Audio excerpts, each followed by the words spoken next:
the Solarpon Sci-Fi Podcast.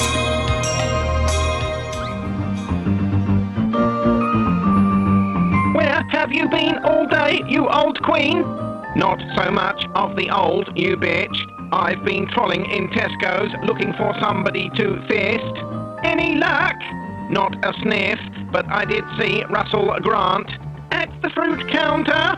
Naturally. Ha ha ha ha ha. Hello, this is episode 218 of the Solar One Sci-Fi Podcast. I'm Michael Ball. We will be joined shortly by Martin, who is running slightly late, but my other very faithful other co-host, Malcolm Patterson, is here. Hello, Malcolm. Hello. How are you? Yeah, I'm all good. So we are going to be focusing on Doctor Who tonight, and to be honest with you, I haven't got a lot of other stuff to talk about. So, but you tend to hear some things, shows I don't watch. What news have you got you in? Anything you want to share with us? News-wise, do you know what? Right, I was thinking of stuff, and then suddenly not. I've been kind of, as you know, I've rewatched The Mandalorian. Yeah, which, sorry, I meant to reply to that. How's it going? I found that I found it better this time. I mean, I quite liked it the first time, but I found it even season 3. I found better this time. I do too. I agree. One of the big problems I had the last time was I found there were too much filler. Whereas now, once you know how it's going to end up, you can view it more as. And the reason I think it was so successful is because it's like individual comics, just individual episodes that you just tick along and read, and all that. And I think that was the approach, and I think it worked. Then I went on to watch Boba Fett, and that's still as bad as it was the first time I watched it. I like Boba Fett. I do. I like the. You know what? Right. Go on. I didn't like the fact that they are sold Boba Fett in favor of a Mandalorian bounty hunter that's actually a good guy, and then they make him not even a bounty hunter anyway. They go with the Grogu storyline. So they decide to bring Boba Fett back, and even then they still don't go with him being a bad guy. All anybody wanted was the guy in a Mandalorian costume, fucking shooting people and taking fucking prisoners. I thought he would be taking his ship, Slave One, and blasting the shit out of people and sort of doing. And it was just like he's the Daimo, whatever he was, and he was sitting there and he's nowhere near as big a badass as people make out. The Carl Weathers character, Krieg, whatever it is, the Cobb Vanth character. I mean, even a Cad Bane series would have been better than we got with Boba Fett. I'm really, really not a fan of Ming-Na Wen. I don't. Yeah, you said that. Yeah. Why she's in everything and all that? She's. I'm not going to say she's a terrible actress because that's rude, but just I don't enjoy any role she does. I have to say she didn't stand out at all in Stargate Universe. Like I rewatched that a while ago, and I completely forgot she's even in it. She's just Captain Winch for the whole bit. Yeah, I mean, she should have been the forefront of the military in charge camp, and yet she wasn't. She was just a wet fish. Boba Fett's nowhere near as like devastating and all powerful as he makes out in it. Then I went on to the season 3 of Mandalorian.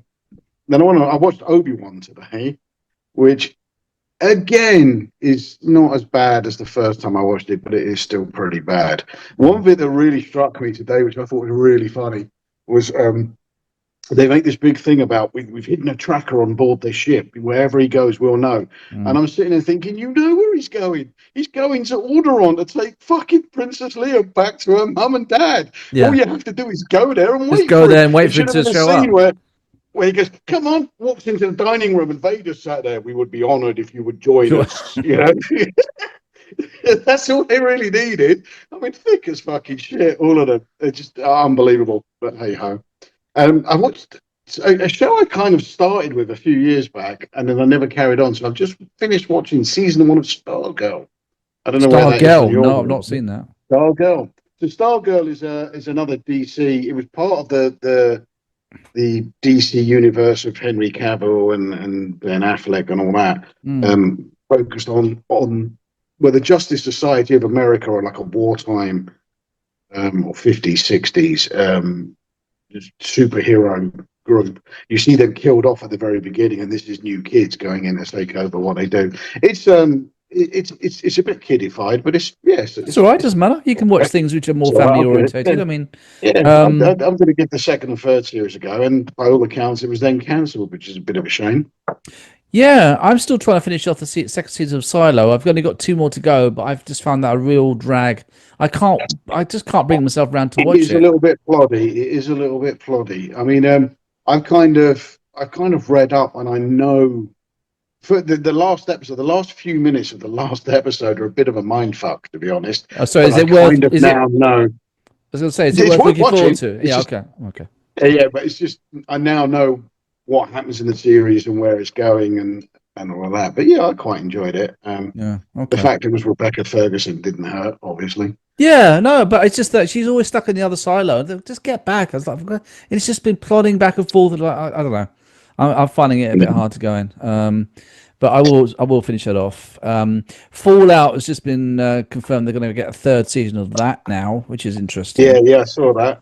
I was pleased about that. I mean, the 2nd season comes at the end of the year, which isn't that long since the 1st season. Or maybe I watched it a bit after it was first released. But was it about a year ago Fallout was season 1 came out? I can't remember. Yeah, it's last year. So I really want to watch. I really want to watch season 2, Last of Us, but just the reviews. Oh, fuck that! If I've watched anything, up. No, the I've reviews watched. online are It's worse. shit. They're I've literally watched the. worse than I've the watched the latest first Doctor Who 4 or stuff. I just 5. don't get it. Yeah, I will finish it, but the 1st season I really enjoyed, and then the 2nd season after a certain character died, which I won't say, although I'll kind of half spoiler him, although you probably Yeah, got well, an I mean, idea. if anyone who's played the computer game knows that. Yeah, like, I'm not a gamer at all, Yeah, so it's I one had of the no big idea. things in the computer game. People got really annoyed they killed him off so Yeah, early in the I game. I was really shocked when the episode happened. Season episode 2, I thought what, and then ever since then I thought, well, what's the point of the whole show? It's just like I don't know, and you got the no, I don't like it. It's not. One reviewer who was particularly unkind said it basically just turned into 2 teenage girls finger blasting every episode. so Pretty I'm not much. saying that is I don't know. I'm not saying whether I would agree with him or No, anything but like it's that. You know, an it sounds a interesting. little bit rude. Yeah, But, yeah. It's a very odd series, and it's one of those shows where it was like Russian Doll. Did you ever see Russian Doll? no, It I've was. heard of it. I didn't watch it. I liked the 1st season a lot. It was like this time loop thing, and then the 2nd season it just completely lost it. It was just completely different perspective. Is that just to remind me? Is the one in it? Is she the redhead woman from Orange Is the New Black? Yeah, I think so. Yeah, she's got red hair. She's a very Yeah, feisty New Yorker kind of thing, and yeah. I've seen her in a few things. I'm not. I'm 90% sure that she's in both, but yeah, the one you're mentioning is, and she's good. She's a great actress, actually. She's really this. You don't mess with her, but yeah. If you check out the 1st season at some point, it's been what 3 or 4 years old. It's maybe 5 years old, but it's worth a watch because it's a bit of a Groundhog Day kind of thing. And they're trying to get out of it, and then I won't say, but other things happen as well. So I just got to look. I'll see if Marty's still trying to come. It's Marty's still going to be in 10 minutes. Okay, I'll tell them that we've already started. We've started. Yeah, I've seen Ahsoka season 2, which I'm starting to rewatch that now as well, just to give it the second watch polish. You mean season 1, obviously? Yep. Yep. Season 1, yeah, but yeah, season 2 is not coming until 2026. Well, So, it's as far as I interesting know, we've 'cause got nothing Star Wars between they're now and talking next about year. a big decline in all the big franchises. Apparently, the Skydance thing with Star Trek.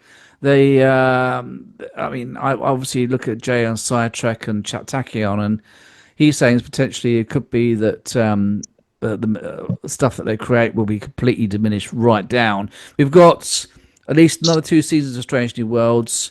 We've got 2 seasons of Starfleet Academy. They reckon that we'll get a 5th season of Strange New Worlds, and it'll finish off then.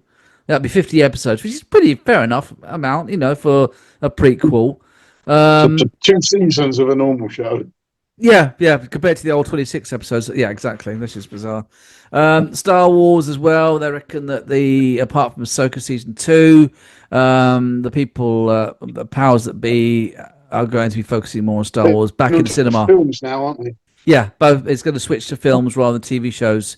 So what you might only get on TV is animation shows, and I'm really not into animated shows very much. So No, I'm trying with your Clone Wars and your Rebels and that, because I just want the background information that's in them to the live action shows, but I can't. They don't hold my interest.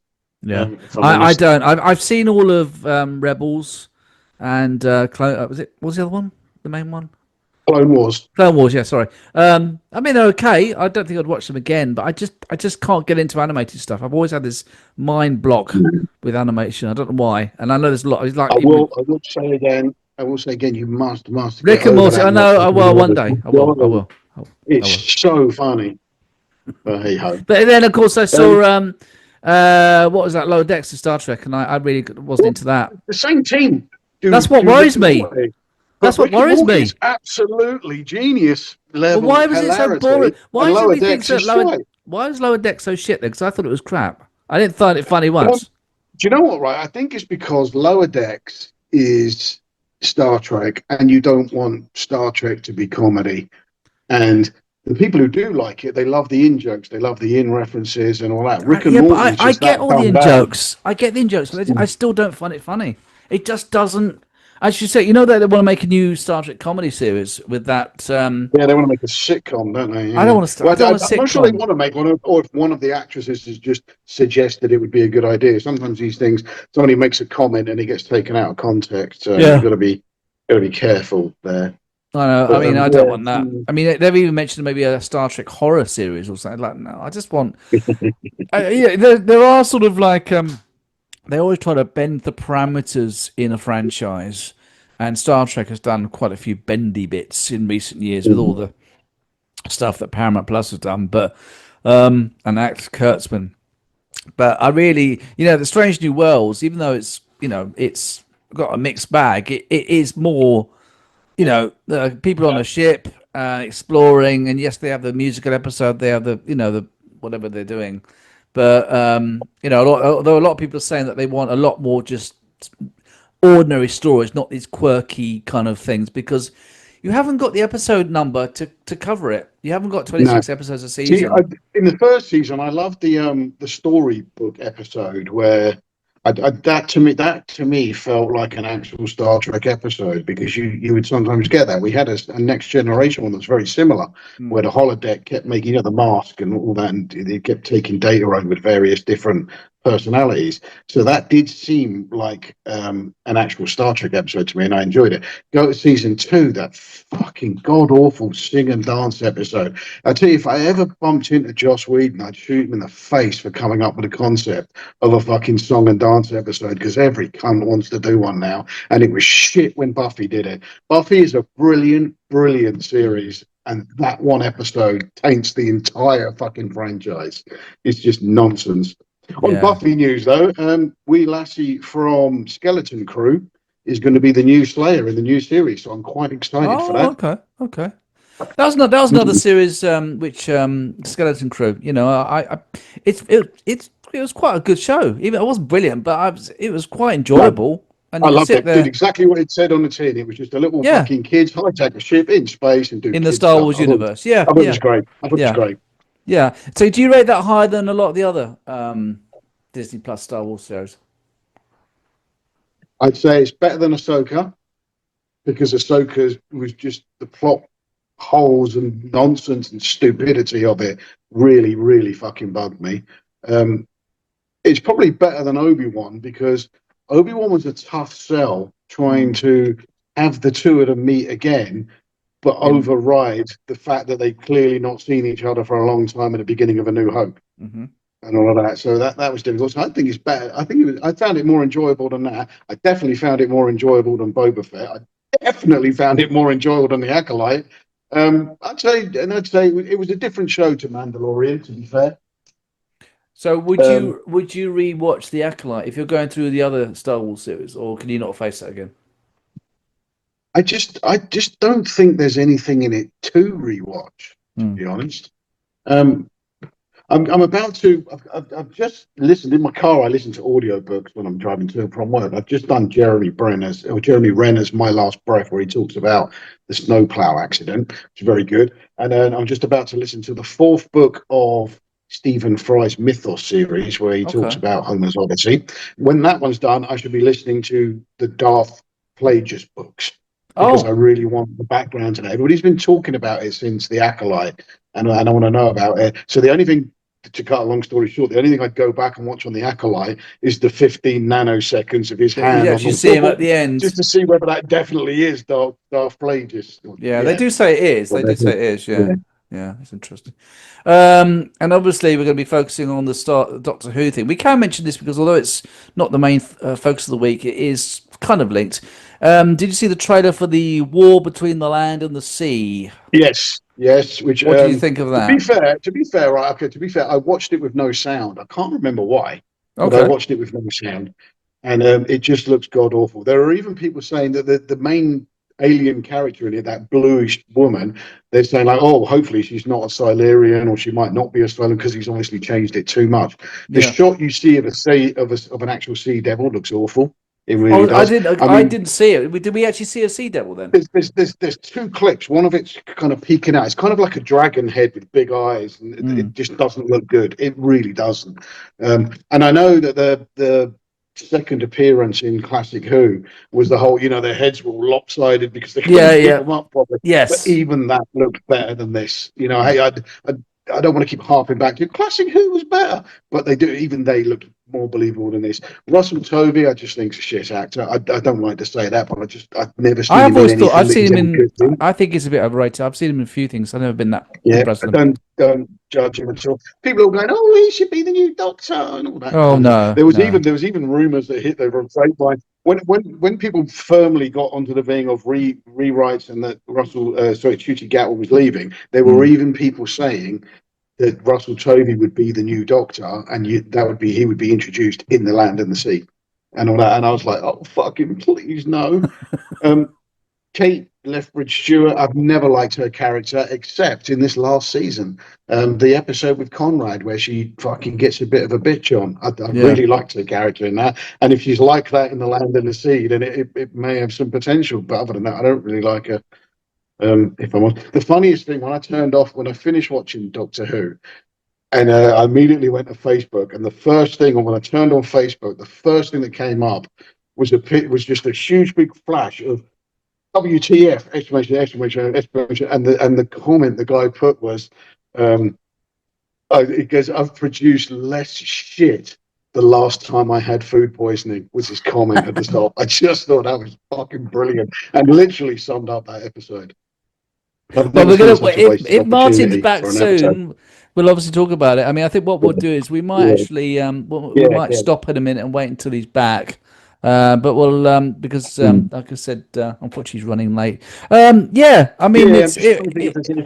no, I mean, I'm interested to talk about this Doctor Who thing, and like I said, it certainly was a very bizarre 1 hour 6 minutes of my life that I watched last week, and it was interesting that they actually sort of didn't do the what's it called, iPlayer, like hours before to stop the spoilers going through. So. Yeah, all right, we'll talk about that. I think that was to try and G up the actual ratings for that episode, because now they've got for all the talk of ratings, oh, they're meaningless, people watch, what do you mean? People don't understand that a show still has to have an impact, and there is a massive difference between the ratings of people who watch a show the second it airs because they have to watch it, and people who just watch it during the week when they can be arsed with it. And all that, those people count less. Despite what they say, they do count less. So, do you think they in the future? Do you think they might not have that releasing things early on iPlayer? They'll keep it like the old-fashioned. It's got to be live and then it's streamed on iPlayer, or they trying to sort of do these ways of incentives and stuff and getting people to watch it. Well, as you say, you got the iPlayer, you got the nerds like us who, well, not you, but me, who I would watch it in the morning about 8 hours before it's released, properly aired on BBC. I don't know. I mean, it's funny because the whole streaming thing is all turning to shit now. It's all, the streaming sites are losing their. You're right, mate. That's right. It's just a customer came in. I was trying to mute it, but I couldn't find the mute button. Mate, sorry. No, that's all right. That's right. Yeah, but it's kind of like the whole thing of streaming is really kind of gone past its peak now, and this is the problem.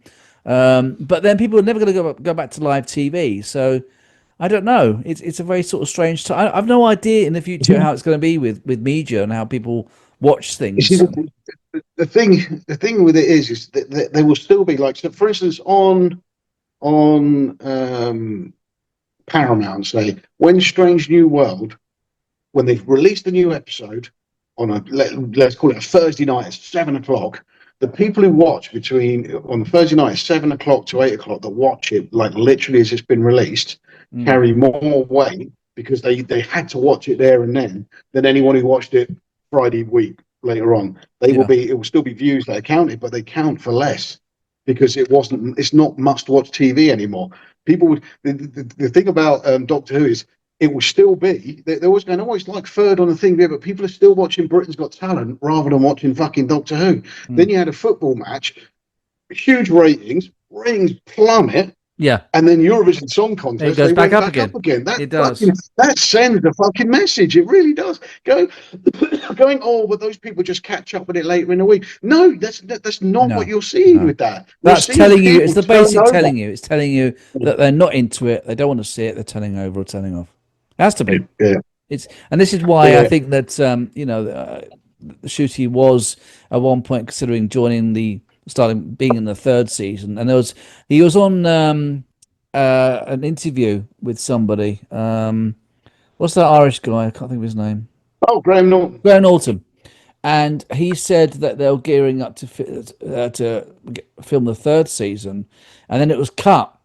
It was actually when it was live. He said that, and then it was cut for iPlayer. Yeah, see, I wasn't obviously there, but my view on that when it kicked out was, firstly, people seem to think that a Graham Norton show, you're seeing everything that's filmed. You're seeing, if you ever go and watch one, what goes out on TV, you're seeing about fucking 40% of what is there. They're always editing stuff out. And my guess, all that happened with Ncuti was something was said, and he just meant, because he's not allowed to say one way or the other, he just mentioned about filming a third season. That was it. It did, and it was just somebody in the audience was going, "Oh fucking hell!" He's some thick dipshit who doesn't know.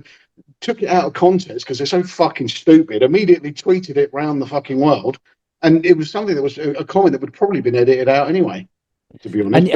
I don't think it had nearly as much weight as everybody thought it did. But I mean, you must think that like I said, I mean, we really want to get into the actual discussion, but I'm trying to sort of go around the edge of it because Martin's not here. So I lost my train of thought. Yeah, I mean, do you think that after the first season that Disney thought, well, look, we're not very happy with this. The ratings really are a bit shitty. We'll obviously see what happens for season 2. Or do you think? I reckon. I mean, do you think Disney are kind of? I think they're gone. I don't think they're going to be back. I don't think Disney were as big a player as everybody's making out. Okay. I don't think they had nearly as much input as everybody said. They just owned the international fucking distribution rights through their channel, and anyone can fucking do that, to be brutally honest. I don't think they had as much say on what went down. I don't think anybody really gives it. People get going, oh, now Disney have sacked Ncuti, they should sack Russell. It's got fuck all to do with them. They're a distribution center. They got they have a little say. He did say they have a seat at the table, but having a seat at the table is a far fucking cry from having any kind of creative input or control over how anything's done. I think they did have input. I think they did, they did say, oh, if we're going to air it on our streaming network, it needs to comply with this, and this. But everybody going, oh, Disney woke and all that. Tuning into fucking Disney, they have the stars. Look at Sons of Anarchy, Breaking Bad are all on the fucking Disney Channel, for fuck's sake. Tell me that they're not. That they're all fucking woke in any way, shape, or form. I've got a very interesting. Hang on, sorry, Malcolm. I've got a very interesting thing. Someone in the waiting room called Space is come along. Is that Marty? Shall I let them on to see who this is? This could be interesting. Yeah, why not? You won't have sent the link to anyone else. Yeah, I've just said it internally, but it says Space. I don't know. This is interesting. It is Martin. Oh my god! I thought, who the fuck's this? It just said Space. The Final Frontier. Is that you? Have you changed your what's he? I don't know what he's saying. He's getting his headphones on. It's okay. We can hear us yet. He's probably at work. No, he's back. He's got he's faded out. Hello. Hello, Martin. Hello, Space. How are we doing? Waiting for a response. Beep, beep, beep, beep, beep, beep, beep, beep. Remember the old phones that used to go beep, beep, beep, beep, beep, the phone box phones. He's looking. And we're going to keep all this because sometimes I like to No, he's not sure. He's messing Hello. about. Hello. Hello, can you hear us? Hello. Hello. Hello. Oh, Oh, hello. I don't Hello. think he can hear us. I don't think he can. Let's have a look. Let's wave at him. Wave at him. Hello. Yeah. Speak. Speak.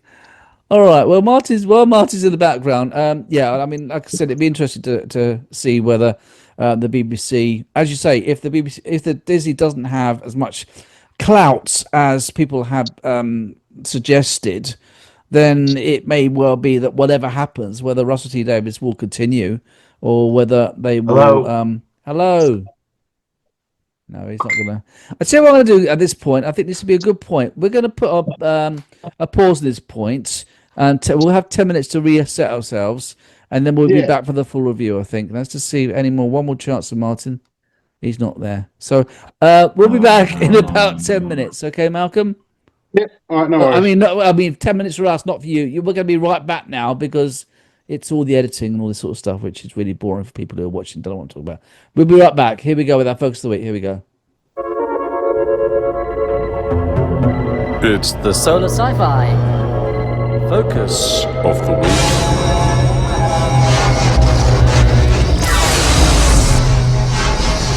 Right, okay, and we're back. Martin has now joined us. Apparently, because he's got a new laptop, it wasn't having it. He came up with a different name on linking up on Zoom, and then of course he's had to delve up the old faithful laptop, and he's here, and looking like the normal Martin with a TV screen behind him and all this sort of stuff. How are you doing, Martin? I'm doing very well. I'm doing very well. I said yeah. Well, Okay. there have been things Good to see going you, on. though. Yeah, he's had It's a good to few see you things. guys. Yeah, but it's good to see you. But yeah, it's nice that you've finally arrived, and you've had a few problems with delivery, and it's all hopefully now sorted out. We've already talked about a bit of news, so we're just really going to go into the focus of the week, because really this is the main topic, because we've got a lot to talk about. So yeah, so how do we start, guys? Do we just talk generally, or do we want to go by episodes? Anybody have any particular way they want to treat this very unique season of Doctor Who? I think we should talk about the finale first, and then Yeah. You want to do it in reverse or something? All right. So we saw the finale, and it was, what was the episode called again? Can't remember what it was called now. Which world was the one before? War. Reality War. Okay. And yeah, I mean, it's somebody said actually that they were reminded a bit on the last episode of Star Trek Discovery. And when that happened in Discovery, do you remember that they didn't know that they were going to be cancelled? So they had they finished off the story, and then it dragged on for about another half an hour afterwards because they filled some extra stuff because they didn't know initially that it was going to go that way. This was a similar thing where they had this story which they wrapped up in 35 minutes with the two Ranis, not the two Ronnies. They had a joke about that, which I quite liked. And obviously Omega. And then they had this half an hour sort of like dragging thing with Poppy, this kid who apparently she was in Space Babies. I didn't remember her being in Space Babies, where they got reality back, but reality was 1% off, and so the Doctor had to get the reality back to get Poppy back. But because he was going to get Poppy back and change reality to 1%, he was going to die. Okay, what the fuck? Malcolm, go on. What do you think? I don't know. I got actually hauled over the coals for saying somebody had posted like, oh, I wonder how they're going to wrap it up, and I'd gone like, well, considering he's very good at these wow kind of cliffhangers, but absolutely shit at resolving them, it'll all be resolved with a wave of his magic wand and some tears. And oh god, they leapt on. Oh, there you go. And one guy even went, oh, he hasn't even got his his sonic screwdriver with him up in Wish World. How's that going to work? And all this. And then after the episode, Soko will come back on and she replied, she goes, ha, see, it wasn't a wave of his magic screwdriver. And I went back and said, did you miss the bit where she looked like she destroyed it, but really he'd hijacked hers, and that's how he saved the day? Did you miss that bit? You know, or is it just that you see what you want to see? And she got back with, well, there were no tears though, were they? Only for the fucking audience. That's to get some sort of comeback with the tears thing. Yeah, I know. The Omega thing was just ridiculous. I don't know, but I feel like there's massive arguments about how much of the last episode were rewrites, and I feel like all of it was. I think just basically what he did. Yeah, I'm probably not, but just it was just so shit. I can't understand what he had in his mind, like to pull. Like literally to try exactly what he did with Suit when he knew the backlash he got from fucking Suitek up, Yeah, and then last he time. did exactly the same thing. Exactly the same You thing. know? Yeah. But Very, very parallel. I mean, Very similar. I lost it when Tucci with the doctor says, Omega's the worst of all the Time Lords. No, he's not. He wasn't a fucking Time Lord, you fucking goon. You're not Time Lords until he'd harnessed the power and died doing it. So he was never a fucking Time Lord anyway. You think you'd know that, you thick shit. Fuck Yeah, me. they also said that he were banished. They said that he never was. They lost him in an explosion. Yeah. What happened at the end? That episode, Peter Davison, he was in the one in Amsterdam, wasn't it? What happened to him in the end of that? They sent him back to the Antimatter. Remember, not any kind of underverse. No, it was antimatter. Yeah, that's right. Yeah, that's yeah, antimatter universe, and there was no mention of that. And then I don't know, and then he's a big bone fucking. And here's another bit as well. Okay, so he's Sancho, and he goes, "Oh, I will have all of these Time Lords to fucking eat." And all that. Okay, well, how about work with her and fucking make some before you eat one of the last two it's or like three? cooking. He could cook up some Time Lords and eat them. Yeah, it's like it'd be a shocker. Fucking ludicrous nonsense. All right, Martin, what do you think? Go on. You know, I 2 weeks ago we'd seen one of the episodes and it was okay, but we did say that they're gonna fuck it up. We did say that the ending, the big, and we were right. I knew when I went into this, and it were one get out clause after another, and I sat through it. I couldn't believe what I was saying. They've destroyed 3 major villains. Like they've just leveled them. Sutek finished. No point bringing him back. Omega, I was expecting to walk out of the vault door with a helmet on and have some recognizability. Being all powerful. Yeah. Loads of energy around him, and he's all powerful. And instead, we got this monster thing that each Time Lords that came out, and the Rani were totally pointless. We've had 2 years of Mrs. Flood. Oh, that just dragged on like anything, didn't it? 2 years of Mrs. Flood, and she were fucking pointless. And her other Rani, like, said Time Lords are stagnant, they can't have kids. Then explained the Master as a kid looking through the schism. And I'm sat there and I'm watching 50 years of Doctor Who just being totally just destroyed. And then he started crying, then he went everywhere, he went running about like Andor, he was running about like it, going, I love you, telling everybody how he loves. And he gets right excited about his regeneration. He goes off in TARDIS, and she's got this kid to whoever, and it were meant to be his kid. And then I thought, is that Dr. Ruth as a, and obviously it's Poppy, she was a kid. And they never really explained the Pantheon of God saga. They were going to do something. What about Susan? What about Susan? Susan never turned up again. They never explained Susan. No. And he went out into space and this music kicks in. He goes, he opened the door. I love you. The universe were there. And he shouted out with his arms, I love you. And he exploded. And I sat there and thought, right, that's where they're going to finish it. That's where it should finish. Give it some fucking dignity. Just a bit of dignity, because we don't have much left. And he stood there, and fucking Billy Piper going, "Oh, hello!" and I sat there. Susan's concerned, and millions of people across this great nation of ours kicked the coffee tables up in the air at the same time. And I sat there and I messaged you too. And I've given up. I've written it fucking off. You say that And every then year. You say that every year. We But got the truth is- trailer. We got the trailer for The Land and the Sea. We and that talked looks about like a that as bag of well. shit. Yeah. Very Bag of much so that. shit. Bag of Two things. shit. So the rumor mill Me and says Doctor Who are finished. Susan That's filmed it. final scenes with him. They did say Susan filmed final scenes with him, but when the reshoots came, she Yeah. wasn't available, which is why they used Jodie Whittaker instead. Oh, Basically, that's what it really? goes down. Oh, that's And in because terms of yeah, Billie Piper, yeah.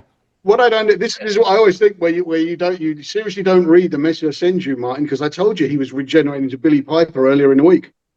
That Yeah, was I know, released yeah, I on know. what? I Monday? heard No, you it. didn't. I heard about I that. know. No, but everybody thought that was bullshit. We all thought it was bullshit. We thought Yeah. it was too obvious, and it actually happened. Yeah, I thought that.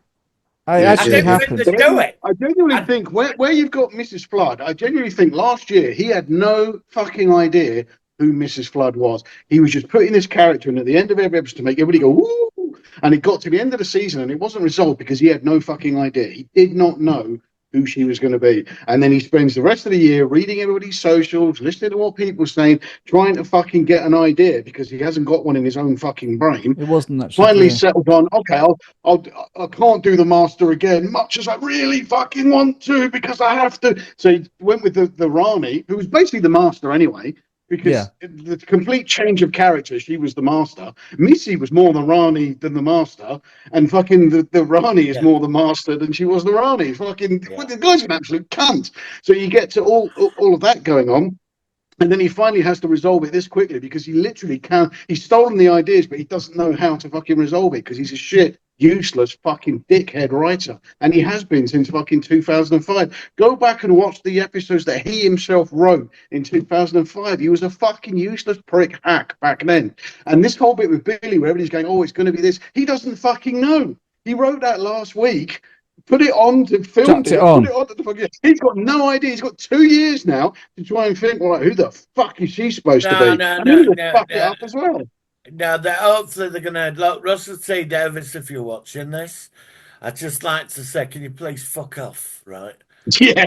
Sorry, honey. Just please, we the brothers of the solo and sci-fi. And make sure, and if you are going to fuck off, make sure you take Stephen Moffat and Chris fucking Chibnall with you, so they're nowhere fucking near the thing. Do you know? Yeah, do you know what I absolute think fucking as nut. well? I like Stephen Moffat. I thought it was.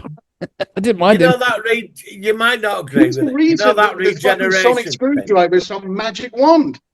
Who did? You What know the Moffat? regeneration thing. Yeah, he came At up with the all the end. fucking bullshit he does. Yeah, I think because he's had so much bad press over the last year or so. I think he did that as a big fuck off to fan base. Yeah, I don't but even he's think he been did that. doing I think that. he's I too don't. stupid to do something like that. No, but he's But that show ever ended since, like that right? because he doesn't know what he's doing. But Rusty Why Davis would has you been do that? saying, Why would you put Billy Piper like that? Why would you put her in like that? as a Why? gimmick, as a Again, way it of wants getting. attention. It's a Because gimmick. did you see the internet Saturday night? Did you see it? No. Did you see it? Because I He watched just them needs, at he Brendan. needs I people came to spend I 2 came into years going, Brendan's show. oh my They were all God. kicking He has off. to keep the fucking show in the forefront of everyone's minds for 2 years. If the show had just faded to black and we don't know, is Shooty staying? Is he going? No one's going to talk about it for 2 years. If he just started to regenerate, And that's we the know he's end. Yeah. regenerated, but Yeah. we didn't see who it was. No one's going to talk about it for 2 years. Billy Piper, everyone is going to talk about this until the fucking show comes back again. And I that's don't what want he it wants. coming He has to back. keep No, it no, at the it's finished forefront now. of everyone's fucking mind. It's finished now. It's gone. It'll be It's back. They can't get rid of it. They can't stop it. I mean, They'll. they're already saying that Stephen Moffat's actually writing a Christmas special, which will resolve the Billy Piper thing. fucking well. Well, I've Why told do- you. why- I've Russell told you T. about the Davies. thing. I was going to say I had the idea about how they're going to actually fix the actual idea of this, and I posted this on the Tachyon Pulse. You know what they're going to do? Because people said this is quite a good idea. When at the end the regeneration started and we saw Billy Piper goes, "Hello," she was still regenerating, right?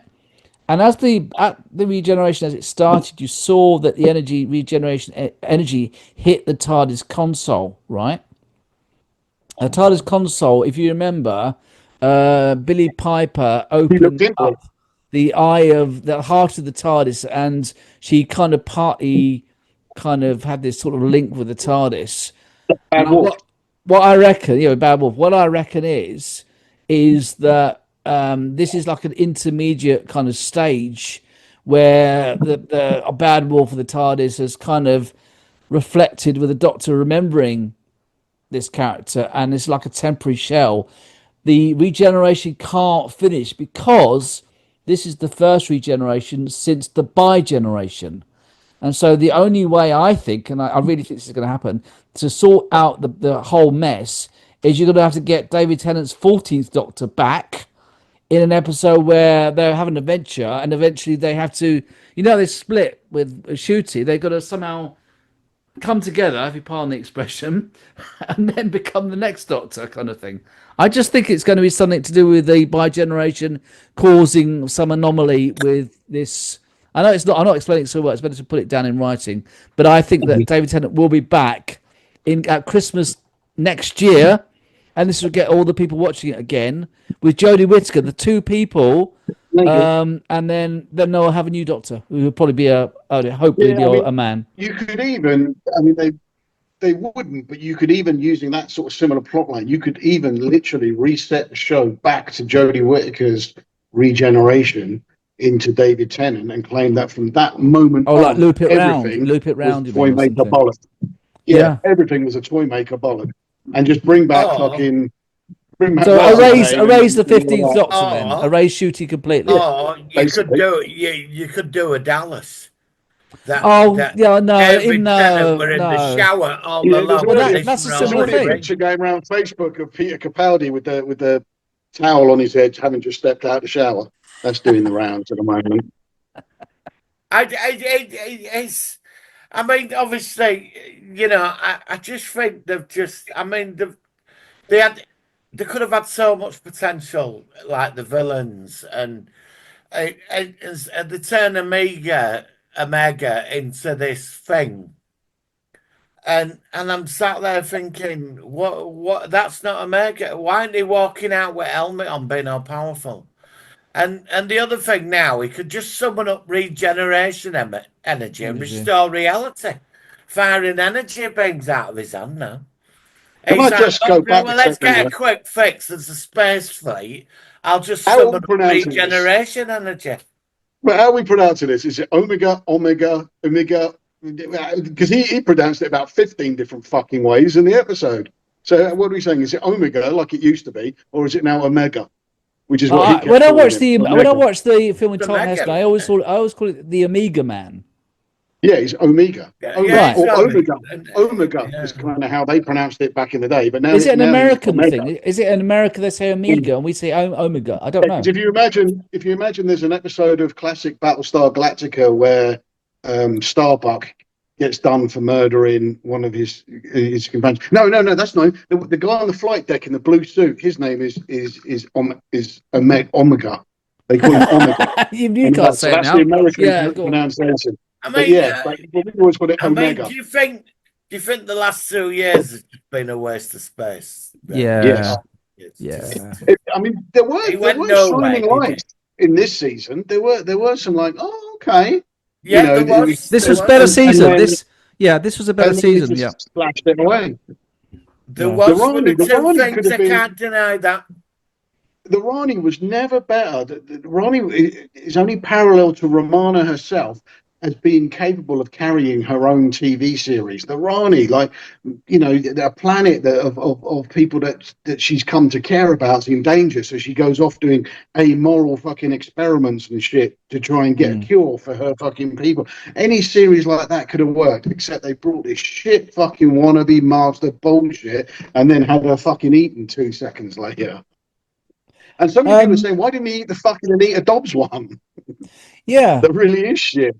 So what happens now? Would Anita Dobson, if she regenerated, would she turn into, again, another copy of the one that's just got eaten? Well, there's all these arguments now as to whether she can regenerate again, because people are going, but if she can regenerate, that means that the 14th David Tennant Doctor can regenerate, and that can't be true because we've had duty. And all that. Russell T Davies has done exactly what he wanted. He has got the whole fucking world talking about Doctor Who. Yeah, but not in a good way. not in a Well, good way. it's 70-30. You got the 30% of morons, but I'm still getting the same stuff. Somebody goes on and goes, fucking what a load of shit. You go and why did you think it was shit? And they will literally list every fucking reason why it was shit. Somebody goes, actually, I think it was a fantastic episode. You go, okay, cards on the table. What was fantastic about it? And they go, you're a fucking racist. And that's the end of it. You know what I mean? Well, That's all on you get from it, Saturday, because the people who say they like it don't. They don't like it. They just feel they have to fucking defend it. Yeah. on Like, people Saturday felt they night, had to defend Discovery. on Saturday night, I went on YouTube, and my God, there were more live streams about it than anything else. There were groups of people kicking off left, right, and centre. Mm. And I came across the Sense Fair, and I watched 10 minutes of it, and I moved on. But they were all kicking off. Everybody were kicking off. Everybody. To be fair, everyone. they've been doing that since the fucking channel was And, born. but the thing is, Russell D. Terry, now, you can either say the guy's a genius because he's got them all reacting, and this is going to go on for a while. You know I what know, I mean? but it's not. He has left. Look at us now. We're carrying on about it. Yeah. But I think because he's had so much bad press over the last couple of years, and trying to force his narrative on all of us as well, which he has done, right? And I think that was a big fuck off to the fan base. I think it was. Why I think did he? went in Why? and he went fuck you like that. Why was he always forcing his narrative? Why was he not just I don't generating, know. creating good I don't science know. I fiction? can't understand that. This You know is what, the mate? whole problem. I would love to go back to 2005 when the internet was in its infancy in terms of these kind of discussions. Grab all the people that cunted me off for saying that Russell T Davies was shit and pushing fucking agendas and pushing this. Not in a bad. I'm not an anti thing. I just don't need. I just don't think you need to ram stuff down your throat. You can have a gay character. It's not a problem at all. Have a gay character. We're all fine. There's no one gives a shit. You just don't keep telling the audience that they must be gay themselves, which is what he was doing. I Yeah, agree. Malcolm, Everybody there was tearing me apart. I'd love to bring them now and say, now tell me I was fucking wrong. I think you can get a political message across with decent science fiction, right? Of course. And that's all you need to do. But in this, and even under Jodie, they were forcing it. Yeah, you could tell a Down story, your and you can get any message you want into a story, and people will absorb it as part of the story. But don't just fucking say, right, this week we're gonna fucking tell you this, and then you just get the But audience. was it partly and then have a little scant story around it? Was it partly a BBC initiative for all this, or was it Russell T Davies and the people? I mean, you know what I mean? I mean, I've said for years that the BBC are very, very tick boxy, and if anything, they're getting worse. So was it partly, or was it like Russell T Davies the first time around? He thought, oh look, I want to do this. I want to get these messages there. I want to promote all this. And now 20 years later, I can just do anything. I'm going to do everything I can to throw all my own personal perspectives on this TV show for my own agendas. I just don't know. I mean, what do you think? Do you think it's so? Is it a BBC thing? Is it a Russell T Davies thing? Is it a Disney thing? Is it because they gave him £100 million? Did Disney? Well, I don't know. Disney didn't have anything like that amount of say in what was being done. Nothing. No. They would have put a few things through. Said, "Oh, if you're going to be on our channel, you can't do this and you must do that." Blah blah blah. Or you'd have to go onto the Stars part of their network. But that's it. They had no real. The idea that they were the big controlling fucking force behind everybody is just folly and useless. No, but they will have had some say. They gave him £100 million. So, I watched and promote their own fucking channel. I watched 2 Capaldi episodes Saturday night. The one, The Flood, with the underwater base. Oh yeah, I didn't mind that one. I watched that, and I watched it. I watched the 2 parts together. That were far superior than the 2 years I've had to sit through. But you still, there is a change in that episode, had a massive fucking cliffhanger of the Doctor being dead with the fucking eyes, and then the next week, how are they going to get? And they just pissed away the fucking stupid. Waiting with the magic fucking screwdriver, and again, it was all resolved. Yeah, but the quality of the story writing and everything, it was far superior in comparison to what we have now. But it wasn't that good back then. Yeah, why didn't they write like that? I can't understand it. And they've had 2 years. I mean, 2 years storyline, Mrs. Flood. all of it all accumulated in the last 2 weeks, and it's achieved nothing. We got nothing. Susan were dropped. The Time Lord thing were forgotten about. The Pantheon of these gods that were buried. The baby, the Wish baby. Oh God, yeah. And then, oh yeah, don't get the one him the right wing propagandist him that were doing all the propaganda and that. Matt, what was his name? Good to see. I can never remember his name. Ended up working in a coffee shop in Lewisham, and he were happy. I mean, it was just lazy, all of it, wasn't it? All of it. You know, he was put on to do the propaganda in that weird world. They brought all these characters back in Unit. We had, you know, Mel, and we had the professor scientist woman in the wheelchair, and they even brought the Rose character back and all that. What's her name? Donna's daughter, whatever. Rose. Yeah. It was like literally the number one character of the new season's fucking Unit was the little kid on his little fucking skit. Where the fuck was he? He was a brilliant character. Why the fuck wasn't he back? You know, I've forgotten about him until you mentioned him. Actually. Yeah, do you remember when she's wheelchair went all rocket powered? And jet engines, remember? And she was telling the doctor that there's a ramp now in the TARDIS, and she was getting very excited about that. Oh, it's about time. You're moving with the times, Doctor. I'll piss off. And they left a mystery in as well. You know, the Time Hotel. Oh, yeah. Who's the boss? Yeah, people are talking about that being Susan. Yeah, there were people saying that the Doctor has actually regenerated. That Billy Piper is actually the Rani that's taken over the Doctor. Just the slew of bullshit fucking theories and that all over the fucking internet at the moment is hilarious. And shit as they all are, they will still be a billion times better than what we eventually end up with. Yeah. I reckon that the Time Hotel is the TARDIS. So you reckon and that it was surprised, and the boss is the new Doctor. Rassilon? The Time Hotel is just the last remnants of the new Gallifrey. No, I reckon it's Candyman. I reckon Candyman's running the hotel. Yeah, could you imagine? You know, if they brought him back, they'd mess it up. I'm amazed they haven't brought back Candyman. Candyman, a jelly baby, a gummy bear. It's like a little fucking the new pantheon, the pantheon of the fucking. Yeah, but imagine people. if they did that and he was the big bad for the finale. He'd be a huge CGI Candyman, sort of like coming through, like, "Hello, I'm Candyman." I don't know. I mean, that looks like a hot dog. Yeah, it looks like I don't know. So I suppose really, I mean, so in 2 years' time, when do you all think it's going to be back? Do you think it's going to be 2 years' time? Is it? I mean, it's going to continue, isn't it? I think. I don't think it's going to get. There is scope to say that it may come back at Christmas, but I think the actual series proper. I mean, the Billy Piper thing's a bold move for something you think is going to be 2 years down the line because she could be unavailable.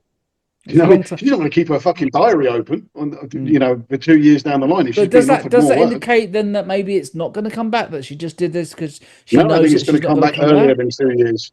I think it's going to come back earlier than 2 years. Okay. No, please don't.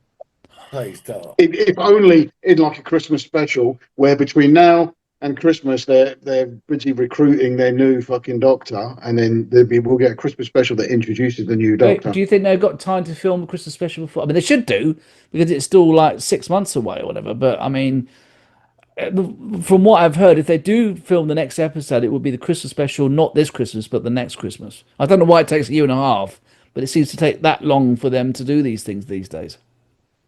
Yeah. There was one guy on Facebook that's quite funny because he said, "Oh, they can't have refilmed 30 minutes of footage in a week. That's impossible."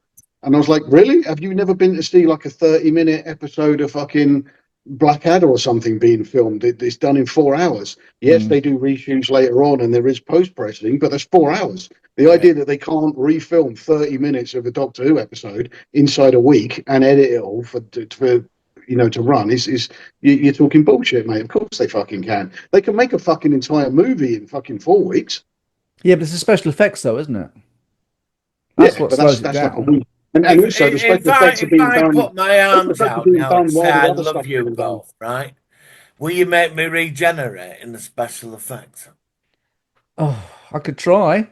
If I remember, it'll be now. But If there's a regeneration green screen, what do you want to turn you into? What do you want to look like?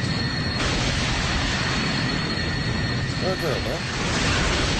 It's not going to happen. It's not going to happen. This is all going to. You're going to be just looking like you are now because I haven't got time for all that. Well, give me hair then. Give me some hair. Listen, we don't need the regeneration effect. All you want to do is put a little.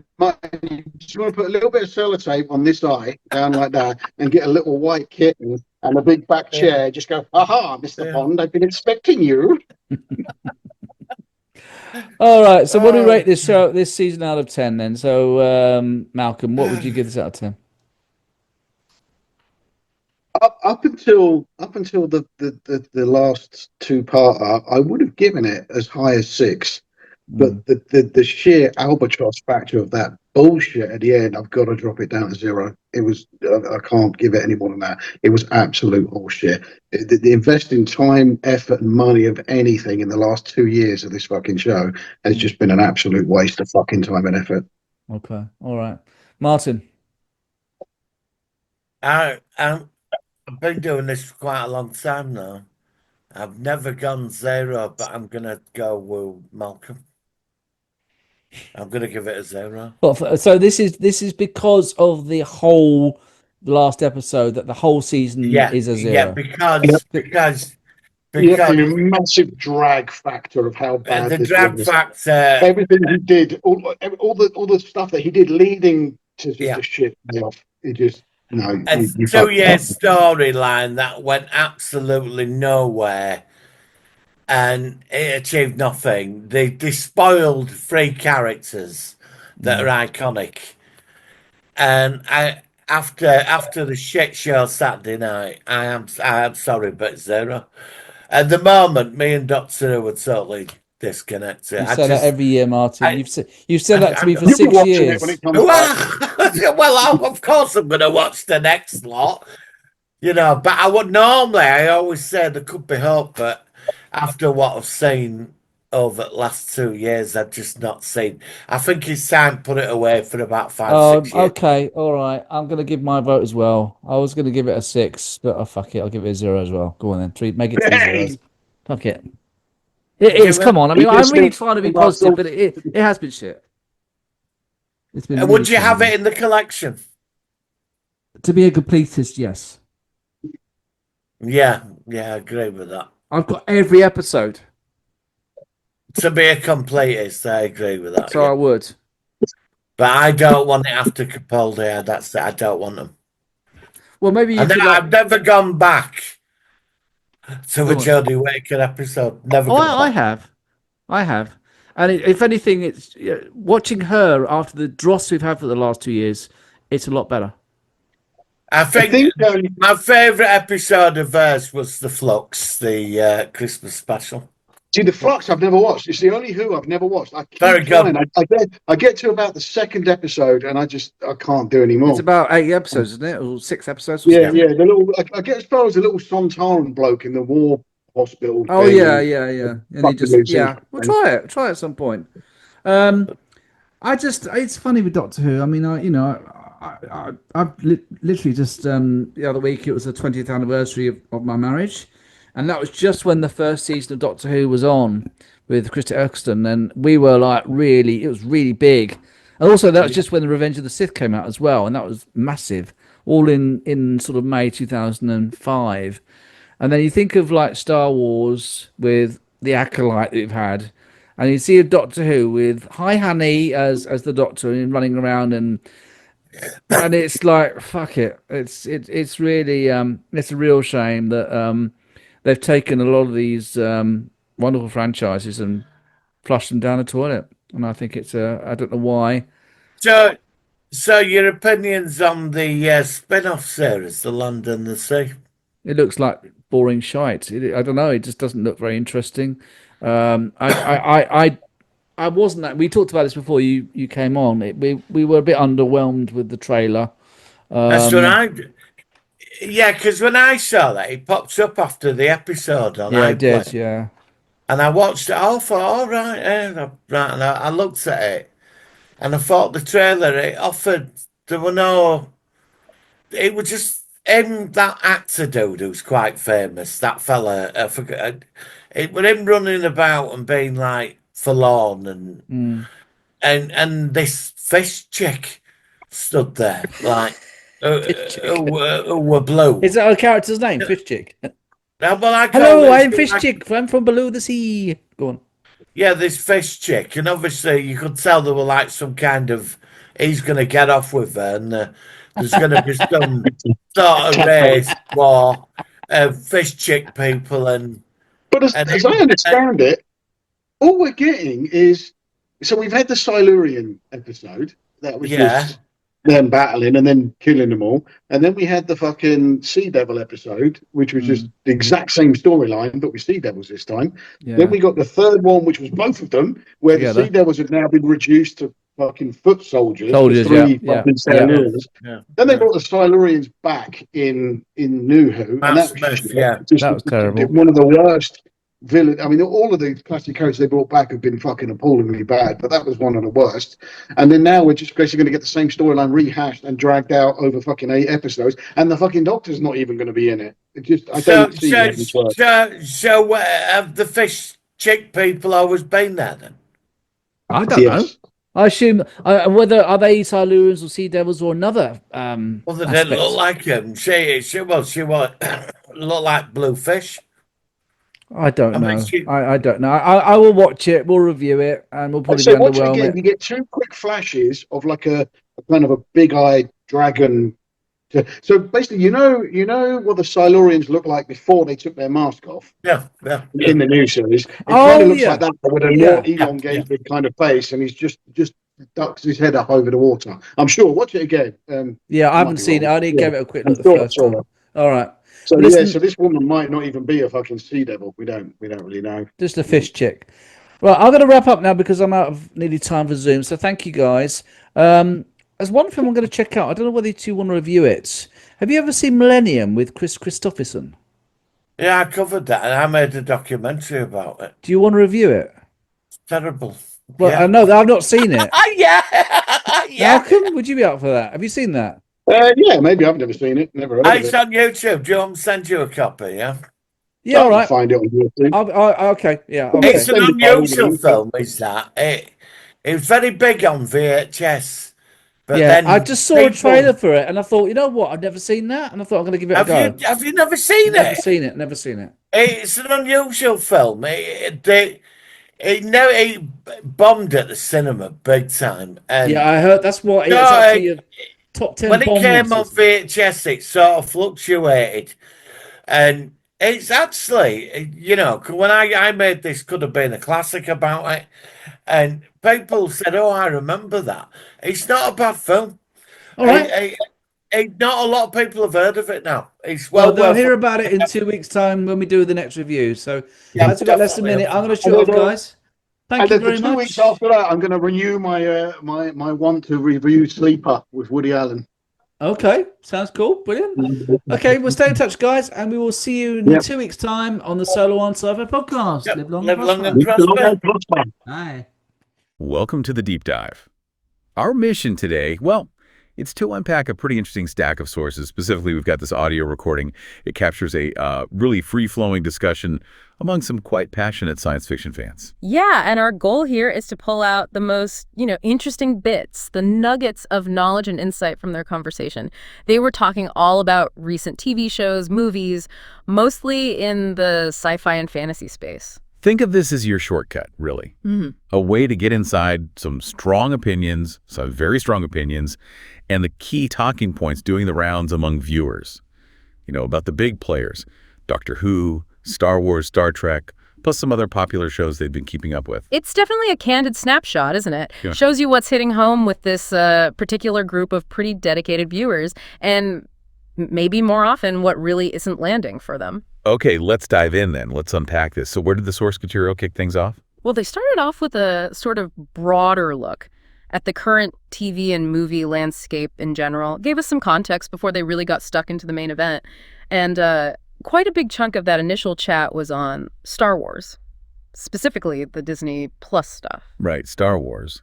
And the reactions there, They were pretty varied just within that one franchise, weren't they? Oh, absolutely. Like, the source indicated that shows like The Mandalorian, they actually found them better on a second viewing. One person even said season 3 improved for them the second time. Oh, really? Season 3? Yeah. They put its success down to that episodic structure, kind of like reading individual comic books, you know? But that positive vibe didn't stretch across the board, did it? Oh, far from it. The Book of Boba Fett, generally disliked. The main complaint was Boba Fett felt, well, sidelined in his own show, not the classic bounty hunter they were expecting. And there was strong criticism, too, about the focus shifting to the Grogu storyline. One person specifically said they just didn't enjoy Ming-Na Wen's roles, like, across different things she's been in. Okay. And Obi-Wan Kenobi. Sounds like it landed in a similar sort of space for them. Yeah, pretty much. Only found it maybe slightly better on a rewatch, but still got labeled pretty bad. Any specifics? Yeah, they picked up on a plot point they found illogical. The whole thing about tracking Obi-Wan when, well, his destination was Alderaan seemed obvious to them. They were like, why is that driving the plot? Right, okay. And Ahsoka. The source seemed particularly rough on that one. They really were. It got called out directly for plot holes and nonsense and stupidity. Pretty harsh. Wow. Yeah. Apparently one of them is rewatching season 1 right now, maybe hoping it clicks better, but, you know, season 2 isn't expected till 2026, so that's a long wait if you're not convinced. And the Acolyte didn't seem to do much better from the sound of it. No, minimal interest there in going back for a rewatch. One person said there was nothing in it for them, really.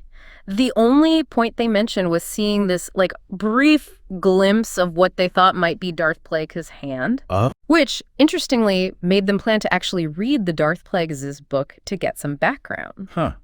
But, okay, amidst all that fairly critical reaction to the recent Star Wars TV shows, there was one they liked. Seemed to break the pattern. Yeah, Skeleton Crew. They genuinely enjoyed that one. Described it as doing exactly what it said on the tin, you know, kids hijacking a ship. Right. They explicitly said it was more enjoyable for them than Ahsoka, Obi-Wan, Boba Fett, and The Acolyte, though they did point out that's a different kind of show to The Mandalorian, obviously. And beyond the current shows, do they talk about, like, the future? Where Star Wars might be headed? Their take was that maybe Lucasfilm is shifting focus back to movies, back to the cinema, and maybe TV could end up being mostly animation. Interesting. But did they like the animated stuff? Well, that's the thing. Despite mentioning animation, they also seemed pretty disinterested in Clone Wars and Rebels. They kind of viewed them as just background reading, homework you had to do to understand the live-action shows rather than something they enjoyed on its own. Gotcha. Okay, so moving past Star Wars then. What other shows and movies cropped up in their chat? Silo got mentioned. One of them was still kind of slogging through season 2, found it a real drag, apparently, and plotty. Though they did admit the ending is supposed to be a mindfuff, and they did praise Rebecca Ferguson's performance in it. Okay, well, good news for Fallout fans, maybe. At least from this source's view. Definitely. Yeah, they seemed pleased about season 3 getting confirmed. And season 2 is expected by the end of this year, apparently. Right. The Last of Us also came up, didn't it? With some pretty strong feelings about season 2. Yeah, there were comments about hearing, well, reviews for season 2. They'd liked season 1, but one person really disliked season 2 after a specific character death. It was pretty clearly implied to be Joel.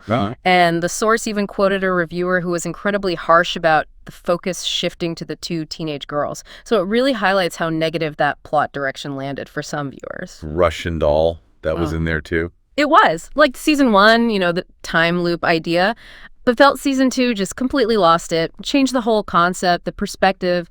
Natasha Lyonne got a mention too. Any DC stuff. Stargirl, yeah. One had finished season 1, described it as, you know, part of the DC universe, focusing on the successors to the Justice Society of America. Found it a bit kiddified, was the phrase, but okay overall. Mentioned it got canceled after season 3, though. And a couple of films were mentioned as maybe ones to look at later. That's right. Millennium. One person saw a trailer, was interested, but hadn't actually seen it. Described it as this unusual film that bombed at the box office but then did well on VHS, called it a potential, could have been a classic. So they plan to maybe review that down the line. Okay. And Sleeper, the Woody Allen film, was also on their list for a future review. Right. And finally, before we get to the main event, Star Trek also popped into the conversation. Yeah, they touched on the sort of overall health of the franchise, some concerns about a potential decline, actually. Mentioned the Sundance Skydance talks, possibly meaning less output in future. But there were confirmed shows, right? Yeah, definite confirmations, at least 2 more seasons of Strange New Worlds and 2 seasons of Starfleet Academy. Okay. And there was some speculation that Strange New Worlds might even get a 5th season, which would bring it to 50 episodes. They kind of contrasted that with the old days of like 26-episode seasons. How do they feel about Strange New Worlds itself? Seemed a bit of a mixed reaction. Yeah, a mixed bag was the exact description. They liked that it felt more like traditional Trek, you know, people on a ship exploring. Yeah. They highlighted specific episodes, loved the storybook episodes, and it felt like classic Trek, but really, really disliked the musical episode. Ah, the musical. Always divisive. Totally. They felt it taints the franchise, even referenced Buffy's musical episode. Seemed to be a general dislike for musical episodes across the board for them. And the animated show, Lower Decks. Found it boring, apparently, and not funny. They had this view that Star Trek just shouldn't be comedy. And even though Lower Decks leans into in-jokes, one person was like, still not funny to me. Led to a bit of worry that maybe the same team is doing Starfleet Academy. There was a brief mention comparing it to Rick and Morty, noting one of the people in the discussion does like Rick and Morty, which just shows, you know, different tastes even in that group. And the idea of Trek trying other genres, like sitcoms or horror. Nope, not popular. Met with clear dislike. It fed into this wider point they were making about big franchises trying to bend the parameters. Maybe too much. They felt Trek had already done enough bendy bits lately. Okay, right. Here we go then. This is where it gets really interesting, doesn't it? Yeah. Because the absolute bulk, I mean, the real weight of the source material dives deep and pretty critically into recent Doctor Who, specifically that latest season and its finale. Oh yeah, this was the main event. The episode titles they mentioned were Wish and Reality War. And the overall reaction, let's just say it wasn't glowing. That's putting it mildly. Yeah. The finale got called S, ludicrous nonsense, and unbelievable. Repeatedly. The criticism was, well, sharp. And pretty comprehensive. Okay, let's break some of that down. What were their specific issues? With the plot, how it all wrapped up? Pacing was a huge one. They felt the main story, you know, the Omega conflict, it just got wrapped up way too fast, like 35 minutes or something. Right. And then it was followed by what they called this dragging thing for the last half hour, all focused on a child character, Poppy. Poppy, who was in Space Babies. Apparently. But the source mentioned they couldn't even clearly remember her, which tells you something about how impactful that whole final segment felt to them. Yeah. What about the actual plot mechanics, the ideas driving it? They questioned some of the core concepts, like this idea that just a 1% reality shift could potentially kill the Doctor. That felt off to them. And the whole wish world concept being central to resolving things also met with skepticism. And the villain, Omega. Yeah. Classic villain returning. How did that land? Big disappointment for them, seems like. Omega was described visually as just a monster thing. Not the powerful, you know, helmeted figure they expected from classic Who. The look itself was a major point of criticism. The Rani also showed up, right? But not quite as expected. Yeah, she appeared, but they felt she acted much more like the Master. A complete change of character was the phrase used. Okay. And then, like, almost immediately she was eaten, which just made them ask, why? Why bring back the Rani and change her so much just for her to be dispatched like that? Why not use a different villain? Right. And what about plot threads from, you know, the last couple of years? Did those get resolved? Tied up nicely? According to this source, absolutely not. Mrs. Flood, after 2 years of buildup, her significance was deemed totally pointless. Wow. And the bigger stuff, like the Pantheon of God saga, the character of Susan, all mentioned as just forgotten, dropped threads, basically, unexplained. Okay. And then the ending, the regeneration, the bit that got everyone talking. Oh yeah, the shock, the surprise, it was intense. One person actually joked about kicking coffee tables when the regeneration started and finished with Billie Piper. Right. That moment. Yeah. And naturally, that led to a whole bunch of theories among them, I imagine. It really did. Some saw it as maybe just a gimmick, purely to get attention, get people talking for the 2 years until the show's back. And speculation immediately jumped to how on earth they're going to resolve this. Ideas flew around, maybe a Christmas special fixes it. Potentially written by Stephen Moffat, some hoped, or, you know, more complex theories. What was the main theory they seemed to latch onto? The bi-generation link theory seemed to be the big one, stemming from that previous multi-doctor thing where David Tennant's 14th Doctor split off from Ncuti Gatwa's 15th. Oh, right. So this theory goes that this new regeneration weirdness might actually need the 14th Doctor to come back. The idea being that the Billie Piper form is just like a temporary shell, linked somehow to the TARDIS and Rose, echoing that whole Bad Wolf connection. Interesting. And this theory even stretched as far as suggesting this whole controversial ending could be a way to, well, kind of hit the reset button. Exactly. That was part of the speculation. Could this be a device to basically reset the show, maybe even roll it back to Jodie Whittaker regenerating into David Tennant, and then just blame the whole last season or so on the Toymaker? Like the Dallas shower scene. They literally made that comparison. As a way to just retcon everything that happened recently, it really shows you how desperate they felt for some kind of explanation that could, restore what they saw as lost quality. Okay. Shifting focus a bit from the plot itself to the person steering the ship, there was a lot of criticism aimed at the showrunner, Russell T Davies, wasn't there? Oh, yes. His writing style, especially how he wraps up plot lines, got described very harshly. Absolutely S at resulting, was the quote. Wow. The feeling was he relies too much on just like a wave of his magic wand and some tears to fix everything instead of, earned resolutions. They compared it negatively to earlier RTD episodes they felt handled endings better. And there were also some strong opinions voiced about the show's messaging, or perceived messaging. Yeah, the source specifically claimed the showrunner forces his personal perspectives and agendas. Now, it's really important we stress this is their viewpoint, okay? Their interpretation of the show's messaging and how they felt it was being delivered. Right. The source felt very strongly that you can have diversity in different themes, but they didn't like what they described as ramming stuff down your throat. They even referenced a specific argument they'd had in the past about how gay characters were presented.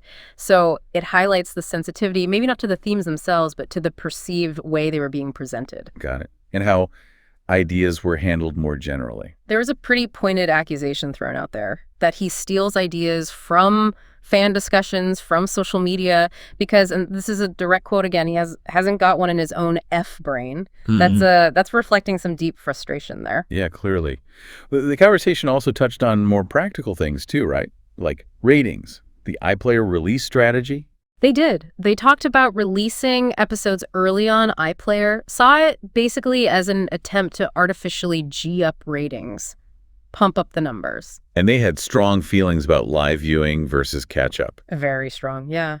They really felt live viewing figures were the real measure of success and that catch-up views count for less regardless of how the BBC might officially count them. They even compared Doctor Who's ratings to things like Britain's Got Talent or football, arguing it just isn't must-watch TV for the general public anymore, maybe in the way it used to be perceived. Okay. And Disney.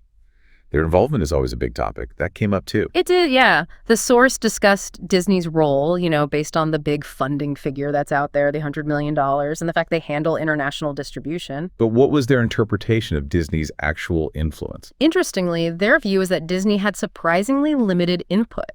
More like a seat at the table than actual creative control. Yeah, they seem to think Disney's main concern was just making sure the content met their network standards, compliance stuff.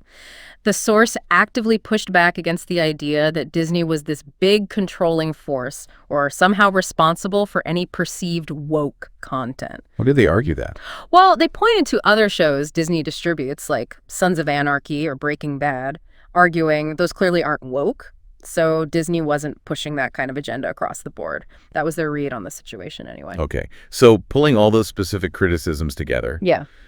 The overall season rating from these fans must have been pretty low. It was definitive and unanimous among them. They gave the season a 0 out of 10. 0. Wow. That's incredibly harsh. What was the main reason, the core reason for going that low? The main drivers were what they called the sheer albatross factor and the massive drag factor of that finale. Just the overwhelming feeling that 2 whole years of buildup of storyline went absolutely nowhere and it achieved nothing. And they specifically felt it ruined 3 classic characters they mentioned. Omega, the Rani, and also Sutekh, who must have been part of the finale too. So it sounds like just a profound sense of wasted time, wasted effort invested in the show. Exactly. That was the core feeling. It actually led to them momentarily feeling quite disconnected, wondering if they should even bother continuing. But did they say they would stop watching? Well, interestingly, no. It was noted that even after feeling like giving up, they'd probably still watch the next series anyway.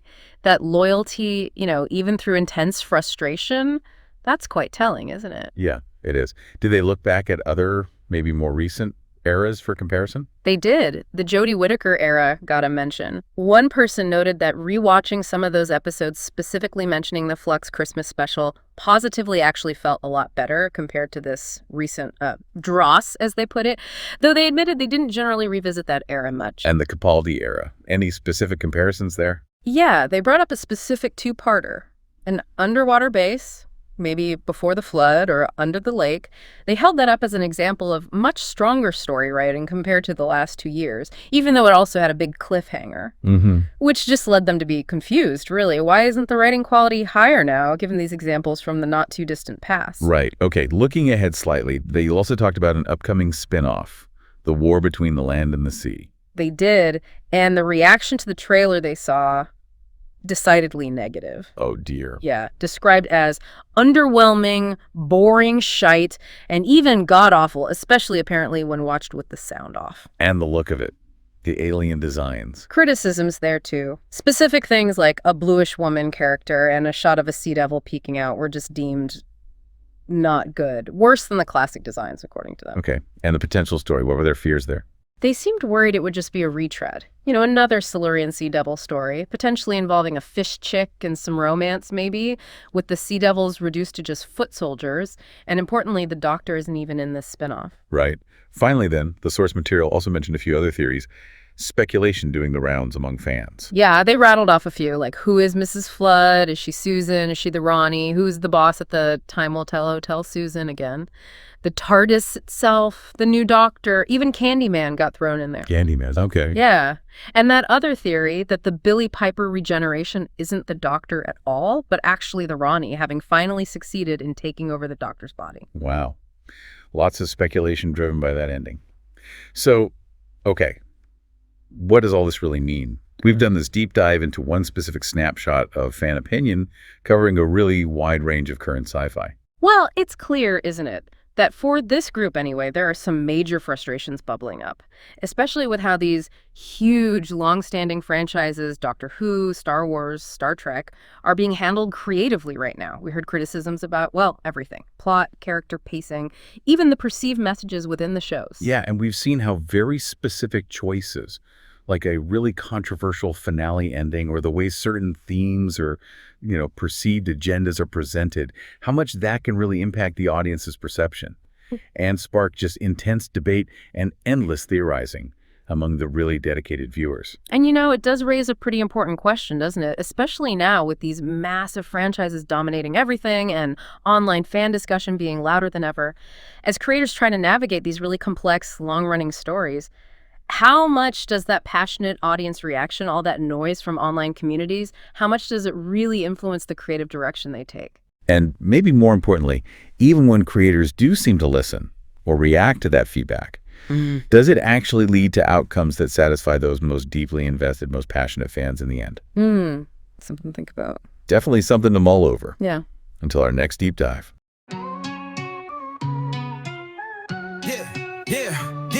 Yeah, Michael Martin, Malcolm in the pod, so galactic. Talking Starfleet command, warp speed, it's automatic. Malcolm with the critique, his words cut surgical. A tough customer, his reviews always vertical. Doctor Who's tardy spinning tales, that's eternal. Star Wars debates, Jedi, Sith, internal, infernal. Martin keeps it smooth, the mediator with style.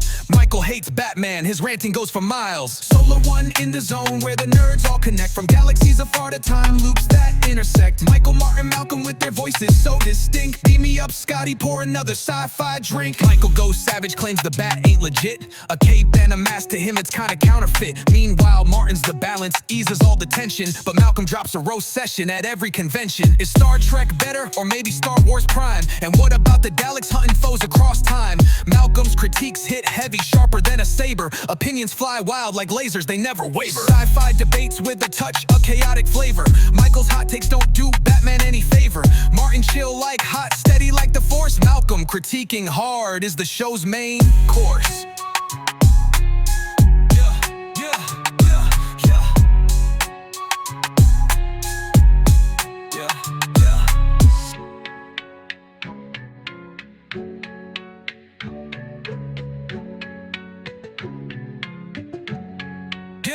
Yep, Doctor Who's tardy spinning tales, that's eternal. Star Wars debates, Jedi, Sith, internal, infernal. Martin keeps it smooth, the mediator with style. Michael hates Batman, his ranting goes for miles. Solar One in the zone where the nerds all connect. From galaxies afar to time loops that intersect. Michael, Martin, Malcolm with their voices so distinct. Beam me up, Scotty, pour another sci-fi drink. Yeah. Solar One in the zone where the nerds all connect. From galaxies afar to time loops that intersect. Michael, Martin, Malcolm with their voices so distinct. Beam me up, Scotty, pour another sci-fi drink. Yeah. Michael goes savage, claims the bat ain't legit. A cape and a mask, to him it's kinda counterfeit. Meanwhile, Martin's the balance, eases all the tension. But Malcolm drops a roast session at every convention. Is Star Trek better, or maybe Star Wars Prime? And what about the Daleks hunting foes across time? Malcolm's critiques hit heavy, sharper than a saber. Opinions fly wild like lasers, they never waver. Sci-fi debates with a touch of chaotic flavor. Michael's hot takes don't do Batman any favor. Martin chill like hot, steady like the Force. Malcolm critiquing hard is the show's main course.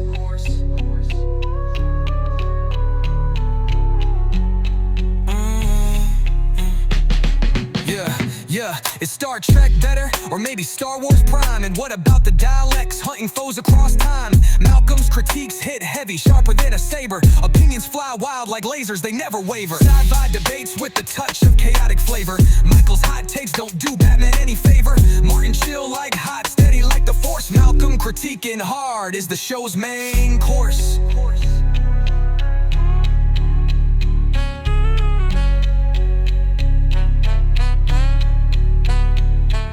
Star Trek better, or maybe Star Wars Prime? And what about the Daleks hunting foes across time? Malcolm's critiques hit heavy, sharper than a saber. Opinions fly wild like lasers, they never waver.